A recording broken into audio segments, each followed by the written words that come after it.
My name is Alan Moore. I am a writer and magician, and all of my life thus far I have lived in Northampton. Northampton is a town that is at the economic, geographic and historic dead centre of England, and to a degree this town is my territory.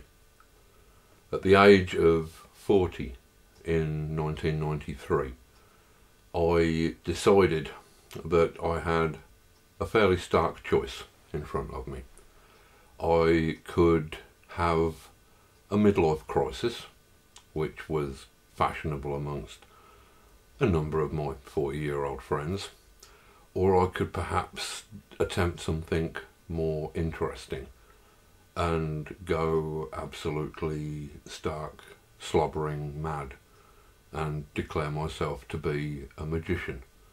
I felt that the latter option would probably have more entertainment value, both for myself and for those around me, than simply wandering around asking what it was all about and where life was going. Magic has pretty much dominated my work and life since then. It has, more than anything, opened up a different kind of language, a different way of reading and understanding the world around me. Magic, I've come to realise, is not an escape into some fabulous nether dimension, some marvellous mystical dream world populated with extraordinary creatures.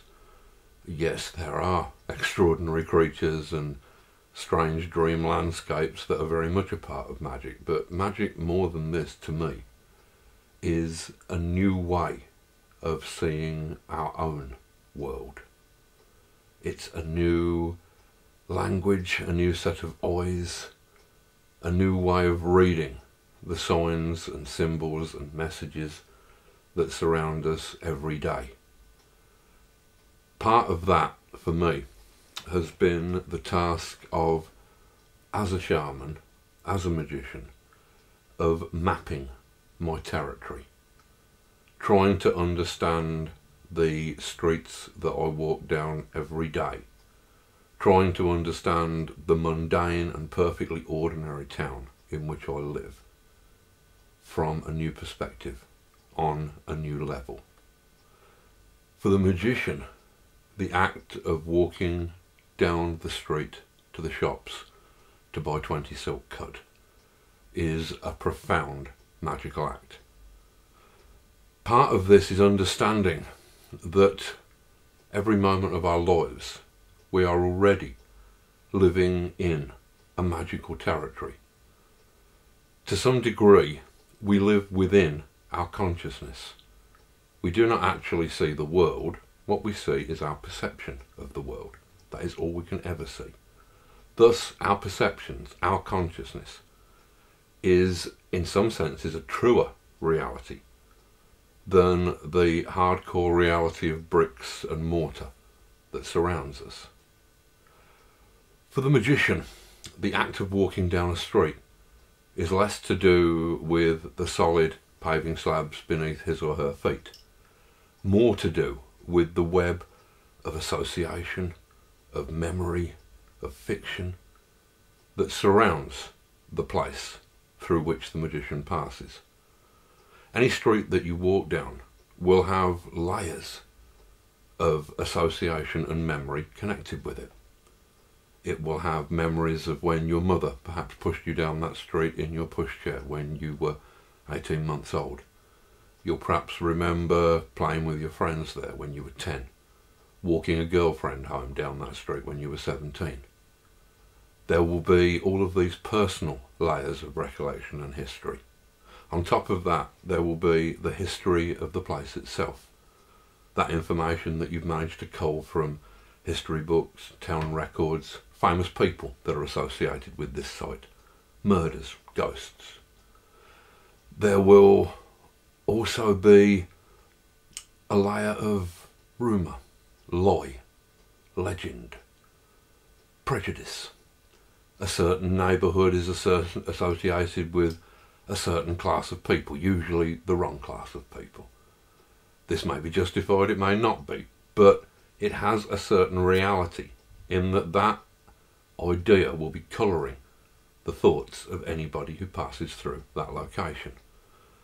So to some degree, as the self-proclaimed, self-styled shaman of Northampton, I've felt that it was my duty to try to understand the landscape around me in a new way, to map it, to impose my own map of what were important concepts, important places, important to me, to impose that map upon the landscape rather than simply follow the maps that have already been given us, civic maps, political maps.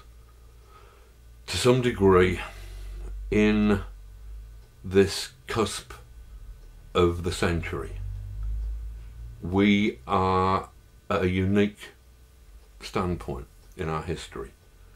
Something is happening to our maps and to our sense of geography, partly through increases in our skills and abilities with communication, partly through the sudden dominating presence of the internet. Our sense of geography is almost evaporating. Geographical distances which a couple of centuries ago would have ruled our lives and the possibilities of our lives with an iron hand now seem to mean far less. We can talk to somebody in Japan in a couple of moments. We could be in Japan probably within 12 hours. This is quite staggering when you consider it in the light of, say, our grandparents, who, in the case of my grandparents, probably never went beyond 5 miles of the place of their birth throughout their entire lives. Consequently, our maps are evaporating, if you like. They no longer mean the same thing that they did. Distances these days are electronic distances rather than distances measured in how fast a horse can travel or how fast a man can walk. Consequently, with the maps tending to boil away, become less meaningful, it seems that we have an opportunity. We can, to some degree, reclaim our circumstances, the landscapes around us, impose our own maps, impose a network of sites and locations that have meaning to us in terms of our own private mythologies.